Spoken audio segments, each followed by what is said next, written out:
It's obvious, isn't it? If it was between you and Mommy, no, Mom, my priority right now is Mom. I don't want this kind of husband anymore. I am his wife, who is battling cancer. How dare he ask me to take care of his mother? Then my doctor, who had overheard the call, said to my husband, I'm sorry, sir, but your wife just... What? After the words from the doctor, what awaited my husband was a tragic end that could only be described as self-inflicted. My name is Vanessa, a 36-year-old office worker.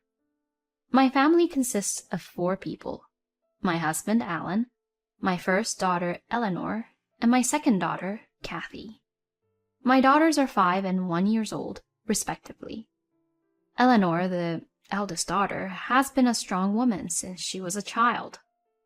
She takes good care of Kathy. Looking back, it was my daughters who always supported me when I was going through a difficult time. It was natural to think that ever since my husband, Alan, started to neglect his family. I know why. It all started with Connie, my husband's mother. I have hated this woman since the beginning of our marriage. She is a very old-fashioned person and a nagger. She has been sarcastic to me for any reason she can think of, but in the end, no matter what I do, Connie doesn't like it. I heard that every family has a problem between wife and mother-in-law, so I thought it was just the way of the world when I first got married. However, a few years later, I became pregnant with my first daughter, Eleanor. During the medical checkup, we were told all along that the gender was a boy. When I told my parents-in-law about this, they were unusually kind to me. However, when it came time to give birth, I was surprised to find out that it was a girl. My parents, who came to visit me, and I laughed together about how such a thing could happen. My parents-in-law also came to see me. Unlike my father-in-law, who looked at her kindly and said how cute she was, my mother-in-law glared at Eleanor. My mother noticed right away. "I'm so happy to have a first grandchild. Aren't you? Vanessa, you did a great job." It was a remark that was intended to soften the atmosphere, but after the next words from my mother-in-law, the place instantly froze. "Is that so? I heard it was a boy. I feel like I've been tricked by Vanessa. I raised both boys and girls in my family, but girls grow to talk back, so it's more difficult to raise a daughter. I would have loved to raise a boy again. Well, that was disappointing. Vanessa, next time, make sure to have a boy." "What? What's with her? I mean, if it was a boy, were you going to raise him yourself?" I glanced to the side and saw my mother even angrier than I was, with a monster-like expression. "Hey, what did you just say? Are you disappointed? Do you want a boy next time? You're a woman too, right? Are you crazy? Apologize to my precious daughter and granddaughter right now." My mother is usually a mild-mannered woman, but my mother-in-law's words were so insane that she became furious. My mother-in-law flinched a little at my mother's change, but shouted back, "What is this all of a sudden? It's so rude to call me crazy. It's offensive." My father-in-law, who was standing next to her, cuts in. "It's true that you're crazy. You're a fool." My mother-in-law was quickly sent out of the hospital room. After that, my mother-in-law sent me an apology, probably forced. But such an apology could not possibly have touched my heart. I completely closed my heart to my mother-in-law. As expected, my mother-in-law was not at all interested in her grandchild, Eleanor. Nevertheless, she was very much loved by my father-in-law and my husband's sister, Melanie. And my husband, on the other hand, he did what he was told without complaint. However, he did not actively participate in the child care.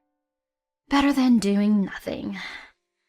I had heard that the husbands of my mom's friends were similar to my husband, so I just told myself it was the way it is. I gave my all to raise my child day after day. But then something happened to my husband. 2 months after our second daughter, Kathy, was born, my father-in-law had a heart attack and suddenly passed. My husband and I couldn't wrap our heads around the suddenness of the situation. My mother-in-law was very depressed. I couldn't go to places with my newborn Kathy, who couldn't even sit up yet. My prognosis after childbirth was not good either. "Vanessa, are you all right? You need to lie down for a while. We'll take care of the kids." Melanie and my in-laws were very kind to me. While I lied down, I saw my husband comforting his mother ever since his father passed away. I could understand my husband's concern for my mother-in-law, but I also thought that he should be the one taking care of the children as a father. Then they seemed to notice my gaze. My mother-in-law came up to me and said, "Hey, why are you sleeping? You're a wife. You're supposed to take the initiative in times like this." My mother-in-law's shrill voice echoed in my head. I looked at my husband, who was standing behind my mother-in-law. He quickly looked away. I was very sad. It seemed that my mother-in-law was the odd one out among the in-laws. "Hey, Mom, Vanessa just had a baby 2 months ago. How can you talk to her that badly? And you too, Alan. You should care a little about Vanessa and your daughters. Also, don't do such embarrassing things in front of your father." My sister-in-law said something like that to them. The in-laws also sympathized with my sister-in-law's words. They looked at the two of them coldly. My mother-in-law and my husband were quite embarrassed. When their faces turned bright red, they glared at me lightly and returned to where they had been. After that, my husband went to his parents' house every day for some reason and came home late every day. I had to do all the housework and childcare by myself, and the number of quarrels between us increased day by day. "You should take care of the kids once in a while. It's too hard for me to do everything by myself every day," I would tell him, and he would reply, "What are you talking about? That's your job right now. And saying that raising kids is hard? You're a mother, right? You're crazy." I was so shocked by my husband's words that I didn't even feel like talking back. After a while, I received a notice to get a cervical cancer checkup. I had been getting checked regularly, so I thought I would be fine, but I took the test just to be sure. However, I was told that I had cervical cancer. I was speechless. There had been no abnormalities just a short time before, so it seemed that I had developed cancer within a short period of time. Of course, the first thing that came to my mind was my beloved daughters. I have 2 daughters. I still have to live. I couldn't stop the tears from flowing. "Don't worry. You're still in the early stages. Let's work together." The doctor, who looked cold but had a kind voice, reminded me of my father. I was going to be hospitalized for a while, so I asked my parents to take care of my daughters. "Please take good care of my daughters," I told them on the day of hospitalization. "Of course. I'm so happy to be able to live with my grandchildren for a while. Vanessa, it's going to be okay." I thanked my mother for the bright response. Eleanor, my eldest daughter, looking at me worriedly and said, "Mommy, you are coming home from the hospital, okay?" "Yes, I'll definitely be back, good as ever," I answered, fighting back tears. I told my husband about my illness, but what was his reaction? "Early stages? Good for you. You should ask your parents to take care of the kids. I've got work to do, and I'm worried about my mom, so—" I was so disgusted at my husband's decision to leave the children to my parents as if it were a matter of course. By the way, my husband and mother-in-law never came to visit me once during my stay in the hospital. When I get out of the hospital, I'm going to divorce him immediately. In my mind, that was the best choice I had, but my husband made a ridiculous request to me. We've had a call from your husband. He seems to be in a very bad mood." One day, as I was getting close to leaving the hospital, my phone started receiving a large number of calls from my husband in the morning. Naturally, I couldn't bring myself to answer them, so I ignored them. It seemed that he had given up calling me and decided to call the hospital. I wonder if he's thinking of apologizing. With this thought in mind, I picked up the phone. Why didn't you answer your phone? It's important. Come home right now. What? After that, I was speechless at the heartless words that came out of my husband's mouth. Mom fell down the stairs and sprained her leg. I have to go to work, and you're getting out of the hospital soon, right? Can't you get out a little early? Melanie's not around. You can take care of Mom instead. I couldn't keep my mouth shut. What are you talking about? You know I'm in the hospital with cancer, right? Are you treating me the same as if I have a sprain? That's going too far, isn't it? Are you crazy? I've been thinking for a while now. Me or your mother, which is more important to you? I asked. It's obvious, isn't it? If it was between you and Mommy, and no, Mom. My priority right now is Mom. He answered, without hesitation. What's with this guy? As I remained silent, the doctor in charge, who was standing nearby, spoke up. I'm sorry, sir, but your wife, she just told me that she is divorcing you. Therefore, why don't you, as her son, take care of your mother? Or rather, since she's your parent in the first place, it is your role to take care of her, isn't it? Don't you think that's normal?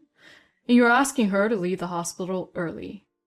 Who the hell do you think you are? It's not up to you to decide. I'm the doctor. What?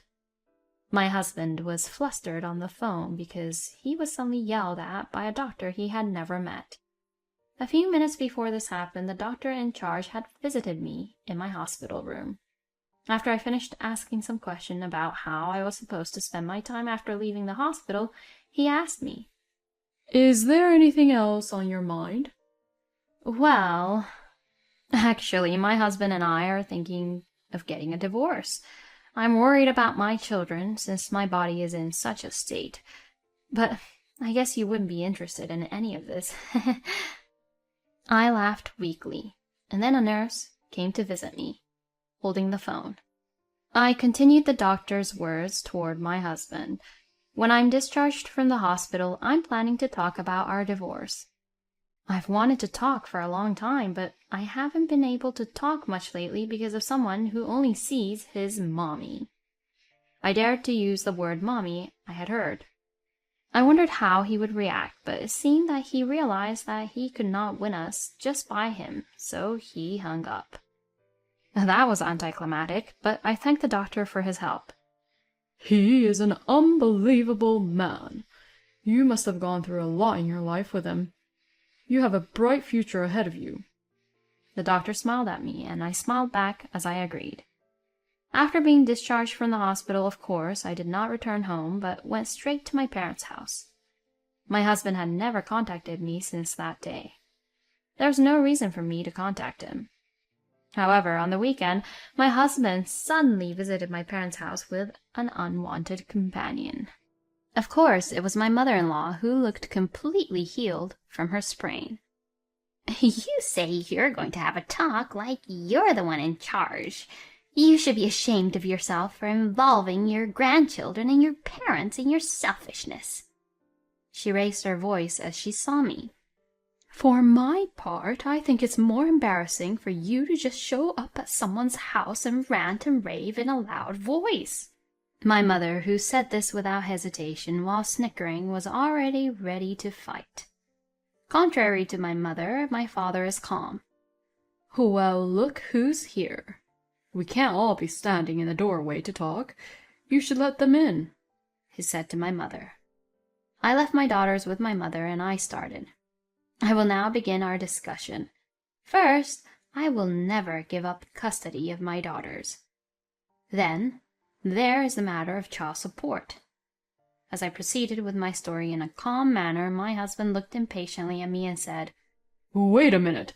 Don't go ahead with the conversation on your own. You don't have to get a divorce. You can just carry on as before. If you're having a hard time, you can stay here for a while, so I'm sure the girls will feel lonely without their father. What the hell is this man talking about? My husband goes on mumbling. I didn't even want to look at him anymore. To that, my father calmly said, Yeah, okay. I don't care what you have to say. Can you just fill this in and make your way home? I have a guest waiting in the back.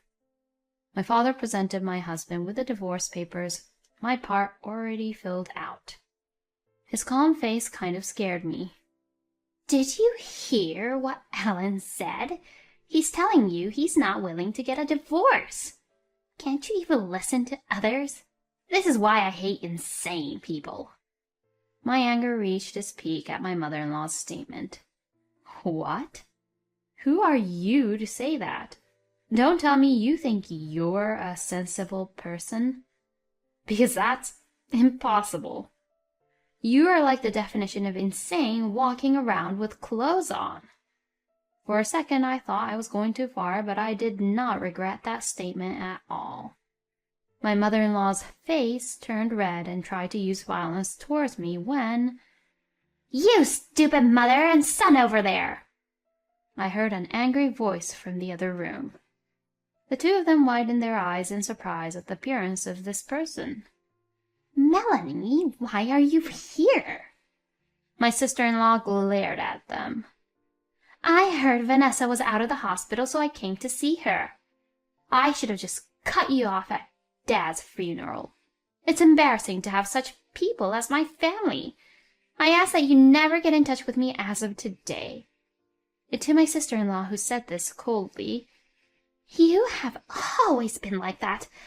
All you do is talk and act cocky. Alan, on the other hand, is so honest. I should never have had you. How could she say that to her own daughter? As a mother, I felt nothing but indignation. But my sister-in-law did not back down. You're the one who's the same as you've always been. You've always been so mean to me just because your son follows what you say and is cuter to you than me. It's no wonder I have no family now that my father is dead. And I heard that you asked Vanessa to get out of the hospital to take care of your sprain. Are you crazy? Oh yeah, Vanessa and I talked about this earlier with Melinda. Melinda is as pissed off as she's ever been. At the mention of Melinda, the faces of both of them turned pale. Melinda is my late father-in-law's sister. It seems that even the craziest mother-in-law has someone she doesn't like. That was Melinda. When my mother-in-law was still young, Melinda kept lecturing her until she cried when she used to be overbearing at family gatherings, saying that she was the eldest son's wife. Melinda also lectured her about her comments towards me at my father-in-law's funeral. While I was talking to my sister-in-law about divorce, she suggested, Hey, why don't we talk to my aunt about it? And sure enough, Melinda was furious. She said she would not invite them to any future gatherings. The area around my parents-in-law's house was almost entirely made up of relatives, so it was given that they would be ostracized. The two of them seemed to realize that too. If that happens, we're finished. To my mother-in-law, shaking in her small, trembling voice, my sister-in-law replied sharp words cut through. Don't worry, you've been a failure as a human being a long time ago. I struggled to hold back my laughter. My husband looked at me with a sudden look. Vanessa, please reconsider. It's not like I've been unfaithful or in debt. I'm just happy that my mother counted on me. Lately, you didn't praise me at all when I helped you with the housework and childcare. In response to my husband's remark, I said, I hear that the cause of divorce is usually differences in values, and that's true.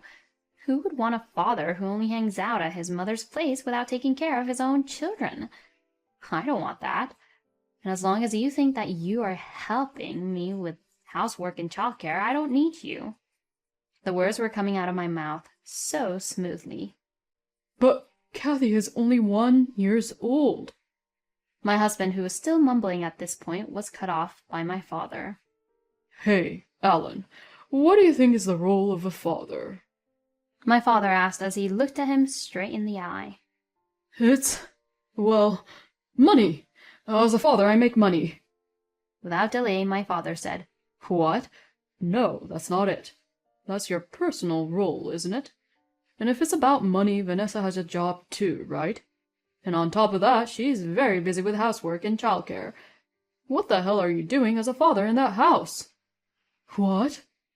My husband looked dumbfounded at my father's question. "I told you when Eleanor was born that from now on you would take over for me and protect my daughter and grandchildren. Can you look me in the eye and tell me that you are doing that? I don't think you can. That's why I told you from the beginning to sign the divorce papers and get out of our life. What do I have to say to make you understand?" My mother is the type who gets emotional when she is angry. My father, on the other hand, is the opposite. He is quiet and gets angry with a calm face. That is very scary. My husband couldn't say anything. My mother-in-law, who was standing next to him, was also in a state of absent-mindedness, as if her soul had been drained out of her. "Here you go." I hand him a pen. With trembling hands, he finally started to sign. When he had finished writing, I said to him, "I thank you for giving me 2 daughters. Kathy recently learned to walk. You wouldn't know, would you?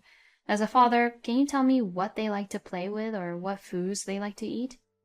I am responsible for my daughters now. Please pay your child support. There is nothing else you can do for them as a father." My cold words made him finally grasp the situation. Tears began to well up in my husband's eyes. In the end, he fell face down on the desk and cried aloud. What was to become of the 2 of them? It seemed that Melinda gave them a lengthy lecture, but "I have put up with it for many years. Melinda is a complete stranger to me now that my husband is gone. Helen was just a good, loving child. It's just an early stage to cancer. Just because his stupid wife made a big deal out of it. I'm the victim here. I'm going to sell this house and get the hell out of here." But my ex-mother-in-law forgot something important. The house was originally owned by my late grandfather-in-law. It was jointly inherited by my father-in-law and Melinda.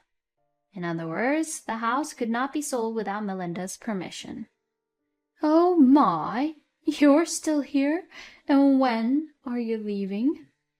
Melinda was egging her, but she had nowhere to go, so she seemed to have quieted down completely.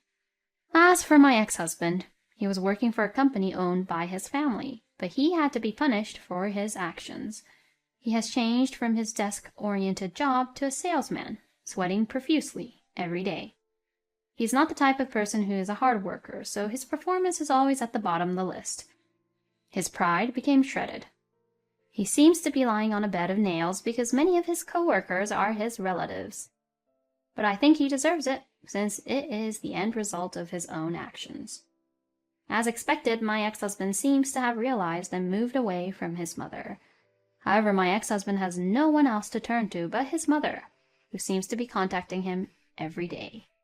He seems to be neurotic now. From my point of view, I think they are both crazy, so they should go ahead and do whatever they want to do. I am too busy raising my children to spend a second thinking about them. I feel much better than I did before the divorce. I don't have to cook meals for my ex-husband, who would come home unannounced. I can do housework and childcare at my own pace. I have now returned to work, and I am doing my best with the support of my parents. The biggest source of emotional support is the smiling faces of my daughters. I hope that my ex-husband will regret for the rest of his life that he was not able to watch his beautiful children grow up. Thinking of this, I vow to be a strong mother